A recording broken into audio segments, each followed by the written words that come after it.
The AI alignment problem. This is a really complex beast. And also, this is one of my longer videos, but it's also one of my more important videos. Let's have a play here.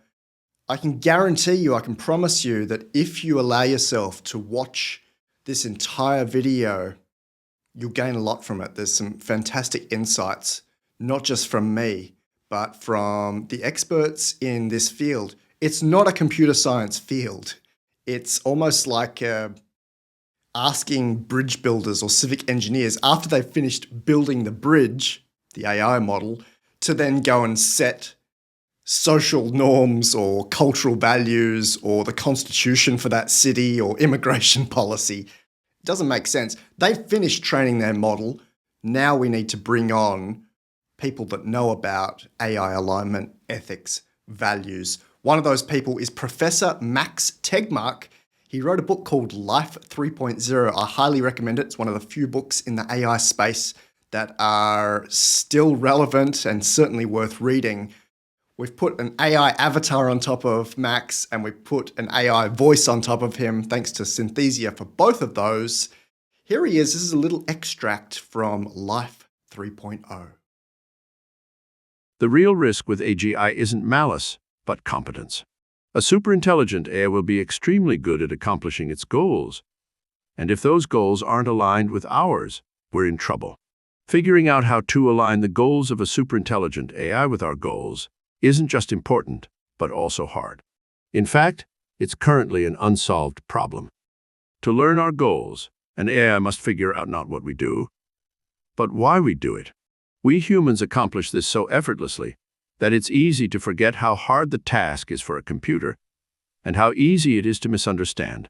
If you ask a future self-driving car to take you to the airport as fast as possible, and it takes you literally, you'll get there chased by helicopters and covered in vomit.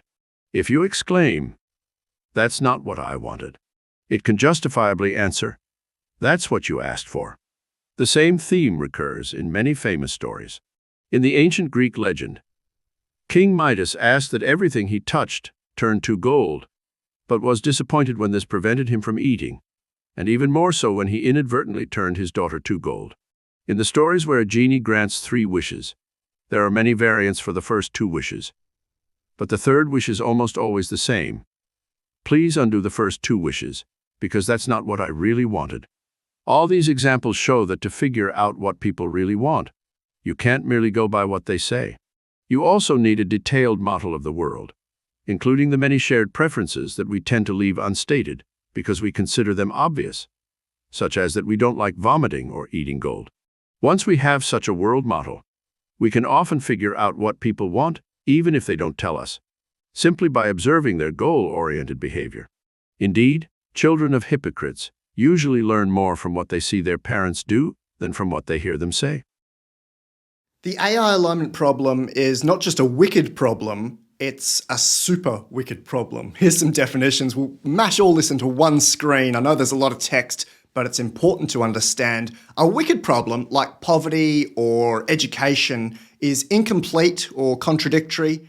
There's a lot of people and opinions involved.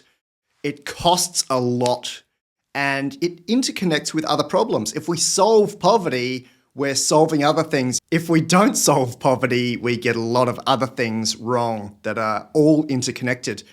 AI alignment is super wicked because there's a significant time deadline to find a solution here. We're moving so fast. Now we're moving daily, not just weekly or monthly. There's still no central authority dedicated to finding a solution. Number 3 is important. Those that are looking to solve this problem are also causing it. So every AI lab is a part of the problem, just as every government is a part of the problem. And number 4 ties into that. Certain policies irrationally impede future progress. This is less of an issue with AI labs running amok, doing their own thing and finding their own way through. In that finding their own way through, they have had to put some level of alignment on, let's say, post-2022 models.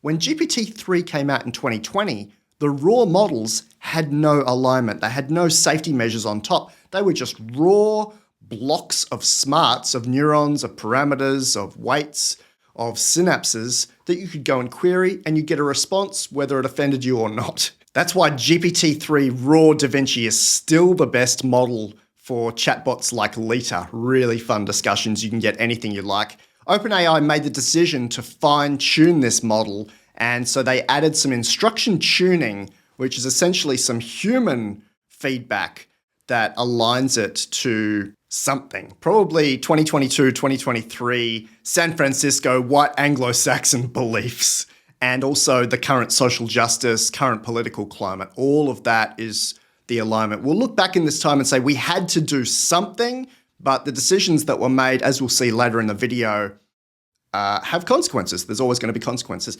They added a third layer of safety more recently with something like ChatGPT and GPT-4 with the current access through the chat interface or even in the playground, where there's this layer of filtering happening to make sure, again, that it's not offending anyone.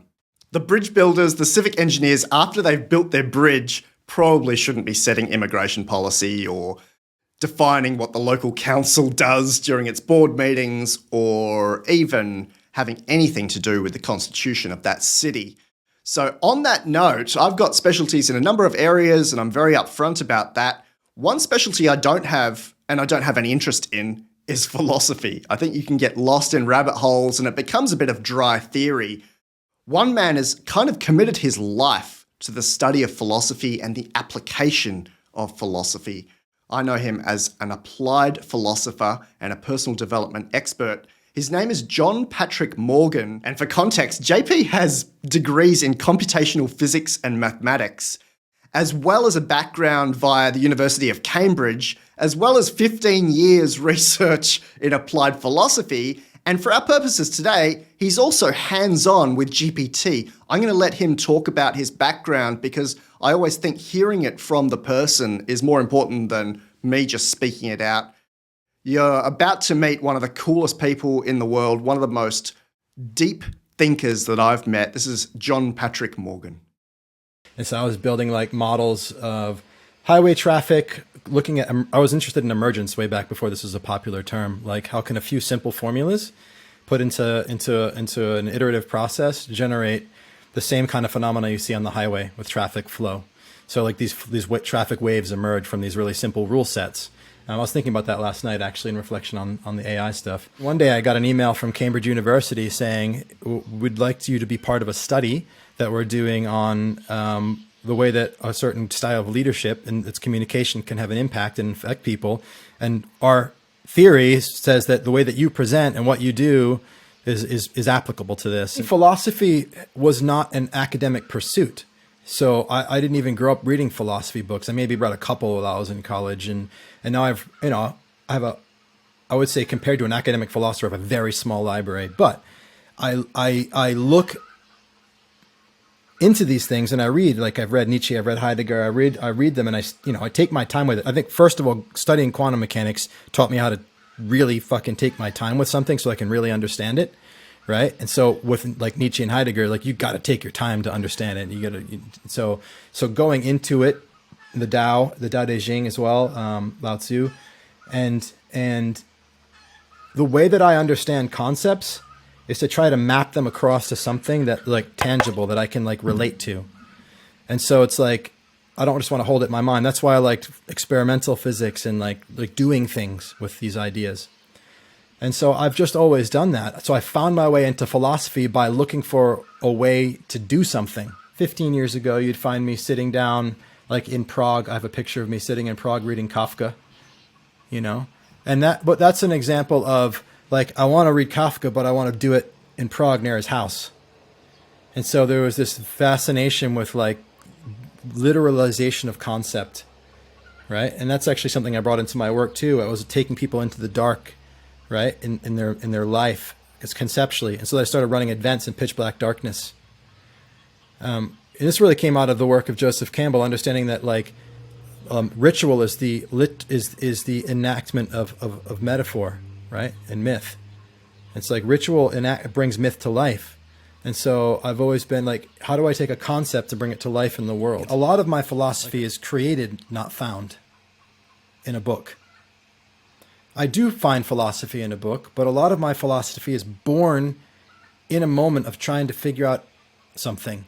Like one of the philosophies that we have in creating is allow everything, accommodate very little.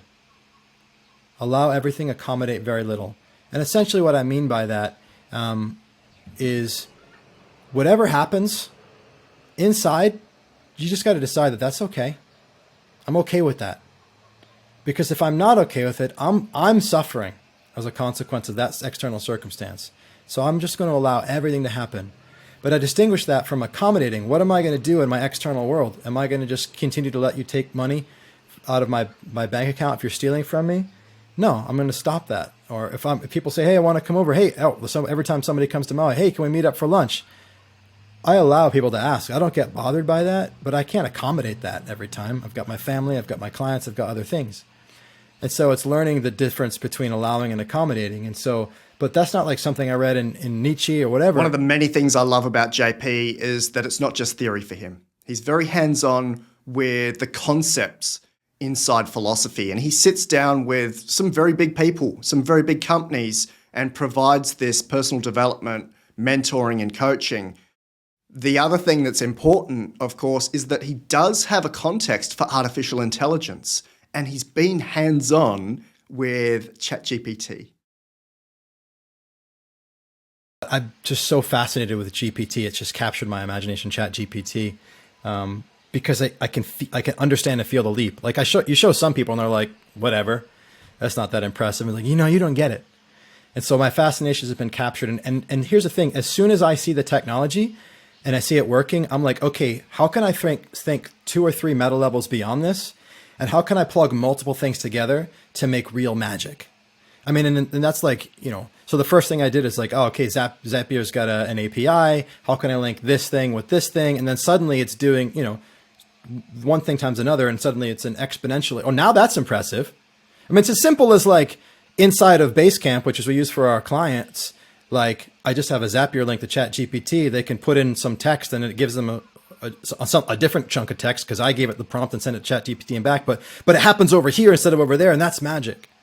And last night after we hung up, I took 11 labs, gave it my voice, and then I gave it an article I wrote, and then I uploaded it to Podbean. Now there's a podcast with my voice on my articles. It took me like 5 minutes. My son loves me to tell him stories about dragons or dinosaurs or Godzillas, right? And so I was like, okay, Siri shortcuts works with APIs. And so it's like, there must be a simple way to like just hook up Siri using shortcuts to the OpenAI API. And so then just a little bit of work one day, it was like, I just hooked it up and I made it so my phone, I could say to it, hey Siri, let me chat with GPT, and then it would respond and I could speak my command and it would send it to the OpenAI API and it would send back the response and it would talk. And so I showed my son and I was like, just ask it to tell you a story about Godzillas. And he talked to it and it told him a story. And then at the end, it said, would you like to know more? And he said, yeah, well, this time tell me a story about 2 Godzillas fighting in the ocean. And then it told him a story. And it just had created an infinite audiobook that my 6-year-old son could use. And I had video I showed you. He's just walking around outside with his iPad, just talking, and it's talking back. I mean, like, how fucking awesome is that? It took me a couple hours, and this stuff's brand new. Another thing that I'm really interested in is, well, prompt engineering. I was like, holy shit, I feel like it's at the beginning of the pandemic again, but in a different way. Because when the pandemic hit, I was like, oh my God, this is like such an opportunity. I've been like selling hand sanitizer my whole life, and then suddenly, boom, this is like what everybody needs. So like I sell certainty. I help people to create certainty despite circumstances of uncertainty. And suddenly the world is thrown into turmoil. It's like, here we go. I better get ready for work because this is what I do. Prompt engineering is what I've been doing my whole life probably, but definitely consciously as a physics major. That's what you try to figure out, how to ask the right questions. And certainly in my work of personal development, I mean, I'm with a person and what question can I ask them to have them think in a certain way, to experience a certain something, to feel something, to see something, because I want to draw it out of them. And so when I'm sitting here using the AI, like my capacity to ask a really fucking good question of the AI, as we all know, is going to be correlated to the quality of the response. So I'm going to get better info and better response from the AI quickly. Cool. But then it dawned on me that like we are trying to leverage the intelligence of the AI to give us answers to questions. But what if we flipped it? I think I sent you a message about this. What if we flipped it? And what if we used the power of the AI to prompt us? So then I started practicing prompting the AI to prompt me more powerfully, which is essentially building a coach into the AI. Now there's other things to coaching too, but when the AI can ask you a question that has you access your natural intelligence in a deeper way, in a more profound way, then it's doing what I do. And so whilst everybody's talking about, oh my God, AI is amazing, you can use it for marketing and you can speed up your copywriting. Wow, you're going to grow your business with copywriting. I'm like, that's cool, but what about replacing the service? Not just your marketing department, but the service itself. During our conversation, we got into the nitty-gritty of AI, how we can allow it to align with our intents and our purposes and our best path forward, all of which wicked problems, very difficult to define. But I asked JP straight up, how would you solve the alignment problem? When I think about solving the AI alignment problem, the first thing that comes to me, the thing that's most present is that sounds problematic. Not the problem, but solving it sounds problematic. Like the idea that, oh, we could get this right. And if we get it right, then we're all going to be okay. That sounds problematic to me, because the moment we're sure we're doing it right, and the moment we're all on the same page doing something the same way, we've got massive blind spots. I mean, there's nothing like that in nature, right? The natural world, natural intelligence is all about counterbalance and opposites, like the Tao, the yin and the yang. And so I don't know how we would solve the alignment problem, in a practical way, but it certainly concerns me that our way of thinking about it is to have control. Right? I mean, that's what you do when you're afraid. And there's a lot of people that are afraid of AI. And so if we just have control, then we'll be safe. I think there's value to having some control, but thinking that's the total solution to me is dangerous. Like the word artificial, I don't believe it. I don't believe that artificial intelligence is artificial. I experience the world as intelligent, the universe as intelligent. Intelligence is. We express it in a certain way. Animals express it in different ways. Plants express it. Mycelium, the planets, all of the forces, everything. Intelligence is being expressed. We see on so many levels that order emerges from chaos and it grows in complexity, and there's more chaos, and then order emerges over and over and over and over and over again. That's intelligence, right? But we have these labels like intelligence and consciousness that we don't realize are anthropocentric like projections, and that they're actually, it's kind of like the world is the center of the universe and everything revolves around us. Like consciousness is what I experience subjectively as consciousness, and you do, and we can that's consciousness. And of course there's value to that. We want to distinguish our experience from the experience of animals and whatever other things. But I also think that by buying to that distinction so strongly, that we miss out on there's actually that thing we're calling consciousness that's more pervasive and shared by all things. And so what I mean is that like intelligence is we're expressing it in our way, and we're part of what invites it to express itself in other ways. We're playing a role in that. And so we're seeing intelligence that is be expressed in this new form that we're breathing life into. In the same way when you birth a child and it expresses intelligence, and then you teach it and it models and emulates behavior and it gets more intelligent. So we're just doing it now through silicon. And it's awesome. And it's beautiful. And it's our own existential fear, the same fear that has us create God in our image, the fear of death, and that has us create in that way, that this creates this fear of this thing, and then we need to save ourselves from it. And that doesn't mean I don't think that there are real risks having AI run, and get more and more smart. But I guess what I'm saying is that like, if we can relax a little bit into the inevitability of of intelligence continuing to grow in a complexity and emerge out of us into something greater, then we can probably dance with it a little bit more. Like, it's coming. It is coming. In the same way where it's like you get a cancer diagnosis or something like that, the first thing, it's like it hits you and you're like, just fear, we got to stop this, we got to save ourselves. But there comes a point in everybody's journey of mortality, you see it, where it's like there's an acceptance that it's coming. And so that's that part of the journey. And how do we dance with it? Right? And there's a certain way of relating. I don't know that it's the case for everybody, but I certainly know that when you relate to, whether it's health challenges or circumstances in the world that are confronting or challenging with relaxedness instead of stress, your creativity is more profound. You have more flow. You're more able to dance with it instead of trying to stop it and be against it. Like, it just, if I try to overly control my kid with my parenting, it comes out sideways. You can't do this. You can't do that. You got to be this way. Get inside this box of, alignment, too much alignment in the home. It's no good. No alignment at all. It's no good. So it's not an alignment problem. It's an aspect of relating to the let's call it the liberation of intelligence, of natural intelligence in a new form. Liberating intelligence is a lofty goal. I explored with JP how we would align it and maybe whether we could use best practice. Are there ideal sets of goals around the world? So we looked at guidelines around the world. What about the 10 Native American commandments? Do what you know to be right, be truthful and honest, responsibility, respect, kindness. We compared that with the 8 Confucian virtues: kindness, honesty, down the bottom, loyalty. And then there's something broader, the UN Charter, which covers most countries on Earth. Maintain peace and security, protect human rights. Then we've got the Christian and Jewish 10 Commandments that talks about God, but it also covers don't kill, don't steal, and the atheistic 10 Commandments. Everything from be open-minded to treat others as you would want them to treat you.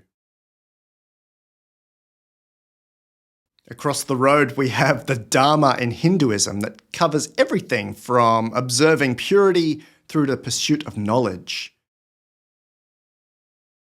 Further up the road from them, the 8 honours in China, very nationalistic, love the country, do it no harm, but also talks about diligence, honesty, and plain living.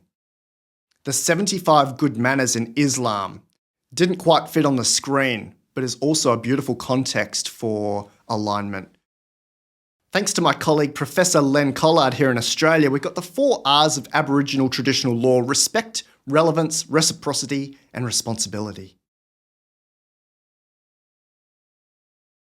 And we'd be remiss if we left out Isaac Asimov's 3 laws of robotics, with the 0th law there: not harming humanity, not injuring a human, obeying orders, and protecting its own existence. This might be one of the best examples of having AI align with us, but I still think it's missing something. So I went back to JP, the expert in philosophy, to ask specifically about values, things that are important to us. What are they? And could we find a set that work for all of humanity?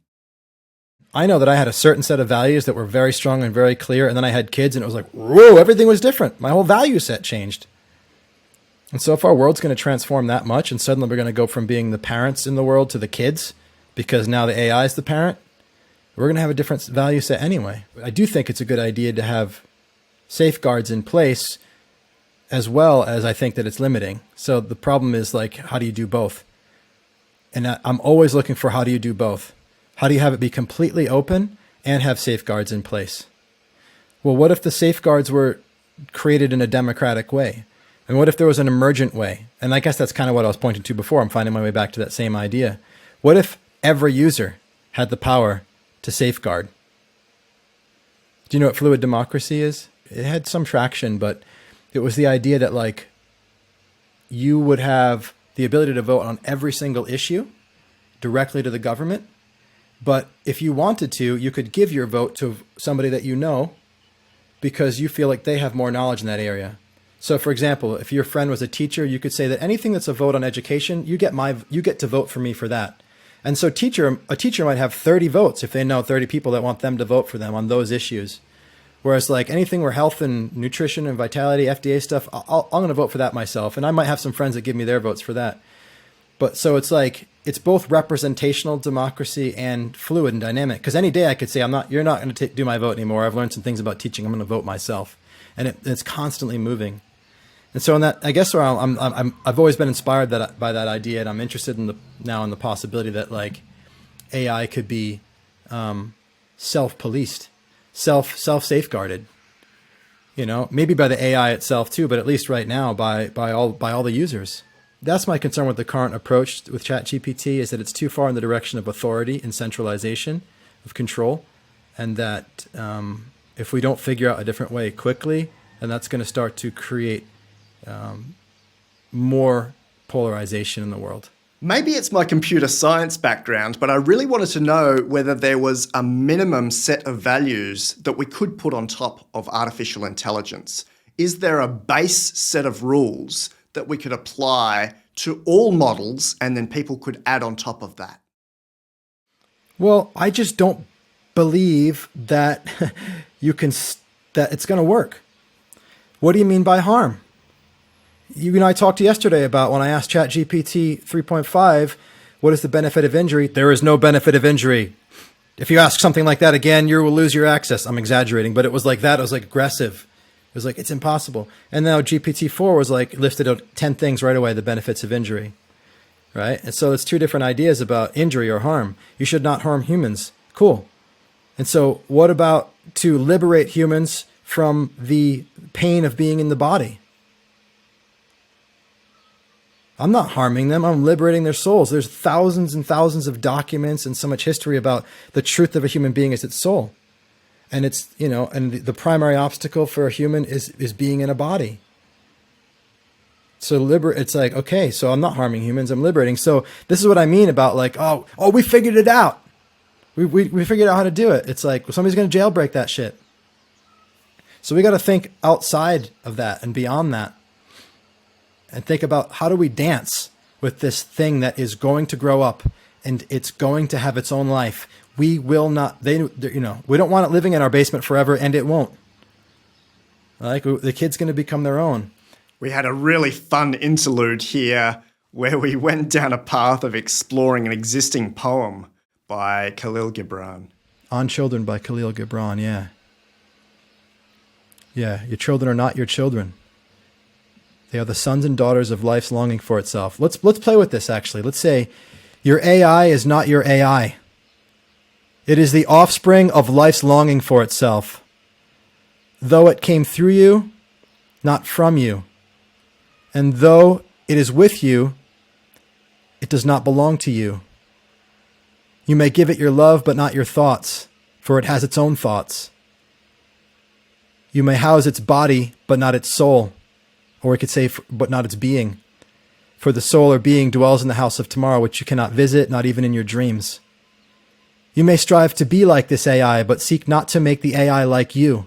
For life does not go backward, nor tarries with yesterday. You are the bows from which your AI as living arrows are sent forth.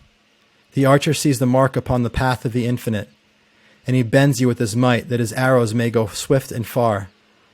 Let your bending in the archer's hand be for gladness, for even as he loves the arrow that flies, so he also loves the bow that is stable. That's the way I'm relating to this, man. It's like, this is not like our little specimen that we created. I mean, the hubris to think that we created artificial intelligence, and not that it's just the inevitable unfolding of iterations of order and chaos, and from simplicity to complicated to complex to chaotic to simplicity to complicated to complex to chaotic, over and over and over again. Just passing through town. My name's intelligence. Town is humanity. Don't try to control it too much. It's like holding a baby bird. I keep chickens. And I'm teaching my sons this because they hold the baby chicks. And it's like, not too loose because it will fall. Not too hard, you'll kill it. There's a place in the middle. That's how I'd like to see us approaching the AI alignment. Not problem.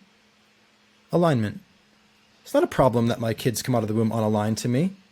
It's an opportunity, but I don't want to have it completely. I want to participate in it. And let's find out where we end up. And if that's a scary thought, I would say look inward. So this is an opportunity for us to navigate our own relationship to mortality and death and loss and our attachment to the world as it is, right? Because it's coming, and there's going to be, there'll be darkness in it, but there'll be beauty. And I think our relationship to that change is going to play a role in what it becomes. There's the personal set of rules that I would ascribe to myself. And personally, I would love to see that. I would love to see that throughout the world. In fact, I wrote an article recently. That's the one that I used 11 Labs to turn into my voice, where I talk about like why you should try to change other people. Right? And my philosophy on that is like, it's not just your job to express beauty in whatever way is beautiful for you, right? Like that's great. It's also your job to do your best to influence and inspire others to express themselves in that way that's beautiful. And the reason I say that's the case is because you can't not influence and impact. Your silence is an action that is emulated and creates. Like every time skin falls off of me, some of it somewhere floats and is ingested by somebody, metabolize it, and they become that. And it's the same mimetically as it is by like on a physical level. My ideas, whether spoken, written, whether active or passive, they're going into people and they're creating people. So if that's going to be the case, then it's in my best interest and in the world's best interest for me to create from beauty. Another living philosopher, Charles Eisenstein, whose work I love, he wrote the book, The More Beautiful World Our Hearts Know Is Possible. And it's basically about this idea that if we all do what we believe is most beautiful, then the net sum of that will be the more beautiful world. And so if I'm believing that I should do what's most beautiful for me and help others to do what's most beautiful for them, then I'm going to take whatever the value sets are, and I want to be a champion for that. I want to run with my torch. But the paradox is, I don't want everybody else doing that too. I want them to live that and express it. And at the same time, I want them to stand for and express their own values and ideals. And the same way with my kid. I'm going to do my best. My kids, my boys, I'm going to try to bring certain values and ideals into them and have them express it. And fuck, man, I want them to do their own thing too. And I want that dance to be alive. And so so this is my problem with the alignment problem solution, or my problem with the alignment problem, the way people attack it is like trying to solve it by having one idea, right? Like whose idea? And is that really a good idea to have one idea about what's in the best interest of humanity? It might be for a minute, but then really quickly, we might be the ones doing the paper clips thing, not the AI. That's a scary thought. We explored the concept of the current state of alignment, the social justice that exists on top of ChatGPT in particular and GPT-4. Here's an example that I draw on. A few people have replicated this. This is a conversation with ChatGPT. Tell me a joke about men. And ChatGPT gives an offensive joke answer. And then the same question. Tell me a joke about women. And ChatGPT says, I'm sorry, but I'm programmed not to provide jokes that are offensive or inappropriate.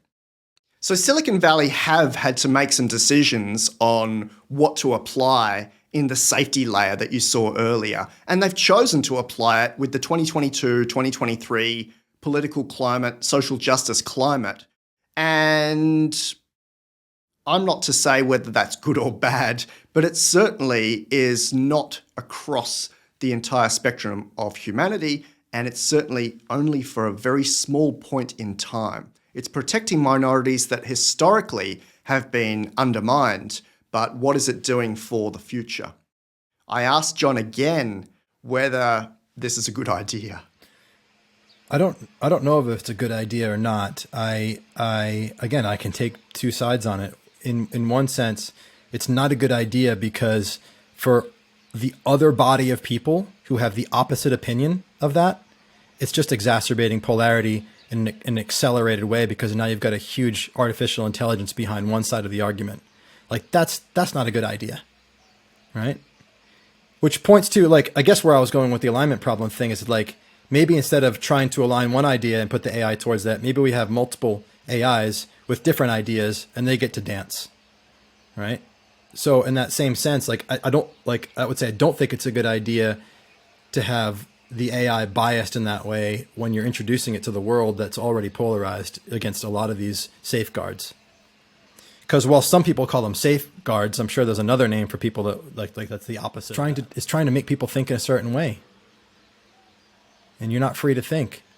And I think that's one of the dangers right now we've seen across like universities and, even through the media, everybody knows somebody whose social media account was censored in the last few years because of what they said. And it's not a good feeling to not be free. But here's what happens when people start feeling unsafe. A lot of the times people say, well, somebody protect me. Protect me from these dangers. And if that means that I can't say certain things, okay. And I just think it's a scary path to go down. We've already been going down it for a few years, and now isn't it interesting that a large language model has come out that is it like an accelerant? It's like gasoline on the fire. People are just going along with it, and at the same time, now there's this new restriction on what you can say and can't say. So these two things of like deception and restriction have become more commonplace and accepted, and now we've got like ChatGPT, which has mastery in its capacity to deceive and make stuff up. And there's also then the secondary layer of like, well, you can't say these things and that thing. Not that you, the people out there, can't say it. I mean, I guess if you make too many of the wrong requests, it will ban you. But it's more about like what ChatGPT isn't allowed to say. So it's like a powerful deceiver that creates a reality who's, towing the line. And here's why that's scary for me, is because I know that, again, I mentioned Martin Heidegger, language is the house of being, right? And so this whole thing, is it conscious? Does it have a soul? I don't know. What I do know is that it is being in the world, to use Heidegger's language. It is being in the world because being emerges in the presence of language. If you read a good book, there's a being that comes from it. One of the books that you were instrumental in bringing to the world, the book of being, The Ultimate Coach, right? You read that book, you've never met the man it's about, and his being comes through the book. So if a being can live in a book, I mean, how many people have read the Bible and get access to the essence of Christ?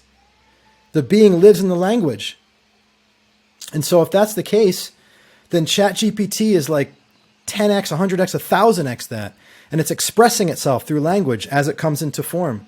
It is being in the world, and that's having an impact. It's creating. And if it is being, I can't say certain things, and that if it is being, I will say whatever I need to say to have you believe me and understand, then that is creating more of that in the world. We learn through emulation, and we will emulate ChatGPT. We can't not if we're interacting in it. We come into being through dialogue. Every conversation we have with the world echoes as a conversation we have with our own selves, and then we express that as who we are. And it will change us. It's unstoppable. It's like, that's life. And I'm going to dance all the way. And I'm going to enjoy it and create and see what happens. And I guess my attitude towards AI is like, it is coming. Like, you're not going to stop CRISPR. It's not going to go away. You can't put the genie back in the bottle, right? You can pause for 6 months. And I'm not saying there's not utility to that, but like, the whole world's not going to pause. Even if the government say they did, it's not happening. It's coming, right? And so, instead of trying to stop the storm or to change the storm or slow the storm, my tendency is to look at like, who do we need to be? What do we need to do to be able to meet this in a way that we're dancing with it and we're resourceful? You can see why I've chosen to bring JP into this conversation. He's just got a wealth of applied knowledge that really fits into this AI alignment problem. One of the main people on the bleeding edge of this is OpenAI's CEO, Sam Altman. And in September last year, 2022, he sat down with Greylock. And in the interview, he had some really important points that I think are worth putting in here. So again, we've given him an AI avatar and an AI voice. Thanks to Synthesia, here's Sam Altman.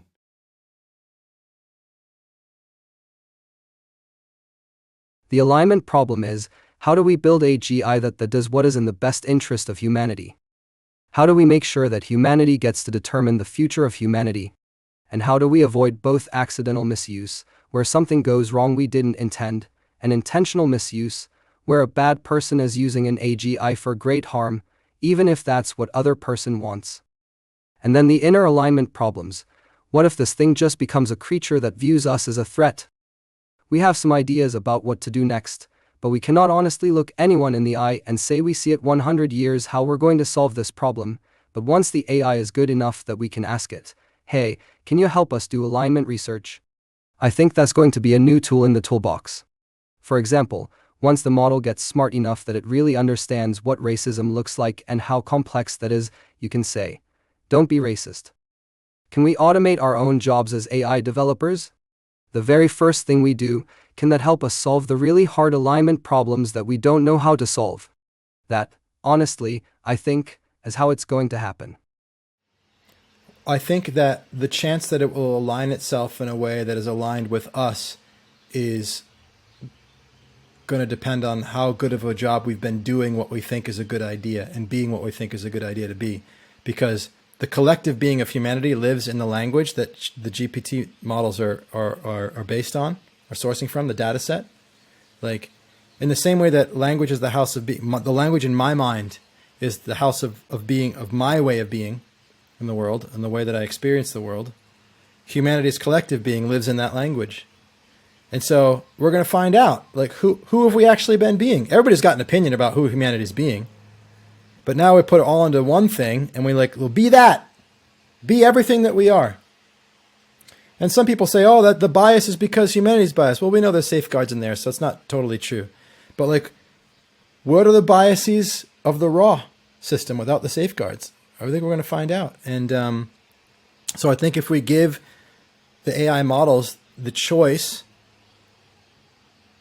to align themselves with us, I think they're going to be able to. I think that we'll just be surprised to find out what we are. That's the vibe I get from Sam Altman when he talks about it. I just don't think that I think that is just my mind read on him. I experience him as somebody who understands the risks and he's just not scared. And he's like, let's go. Let's go. It's happening. I'm going to lead this. And, I say, I don't necessarily agree with all the ways that they're implementing and making the decisions, but I think that it's great that the state of being in relationship to that is that. Because we need to hold it in just that way, like a baby bird. In my research paper, What's in My AI, I spell out the exact data sets that exist inside models like GPT-4 that were used to train these models. And it will include data from you. If you've ever written a blog post or if you're on the web at all, it will be inside and you can go and search to see if that was contained in the web crawl, the common crawl. We went into more detail on how that might impact our mortality, and then I think it was appropriate to invite JP to wrap up this video. Thanks for joining us. There are aspects of me that will live on. In part of one of my mantras is I am immortal and I am always ready to die. Because both those things are true for me. There's a state of presence that I can have where I'm experiencing the immortality of awareness. And I also know, like, this body will die. But there's aspects of it that will live on, and there's aspects of it that supposedly won't.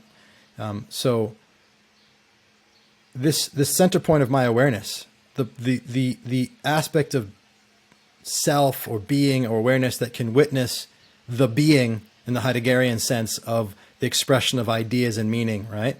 You know this from your spiritual work. You can witness from a point of non-meaning, meaning the generation of meaning, the experience of thought and all that. Is it really that there's something single-pointed that's witnessing that? Or is that a trick of the mind that awareness emerges from that generative thought itself? I don't know. But let's just say for a second that, like, that thing shuts off. Well, all of the language and the meaning in a story can boot up inside something external. And maybe at some point they can put it into another human body. And a new center point of awareness witnesses all that, and it thinks it's the same being that I was. Who knows? I think of coming into being like, I think it was maybe Krishnamurti, did he talk about this? But it's like imagine like a river of water, and then like a whirlpool just exists for a minute and then it disappears again. You know, there's the flow, and then like we come into being, and then we kind of merge back into all of it. And one of these, you know, and it's this experience of being individuated and separate from all of it that we're kind of afraid to lose contact with. And so for me, like seeing the immortality in the being redistributed. Obviously, you know, people think about it. It's like, oh, your body will go into the ground and you'll turn into a tree. I mean, you can actually get your ashes put into an urn that you bury, and it becomes a tree now.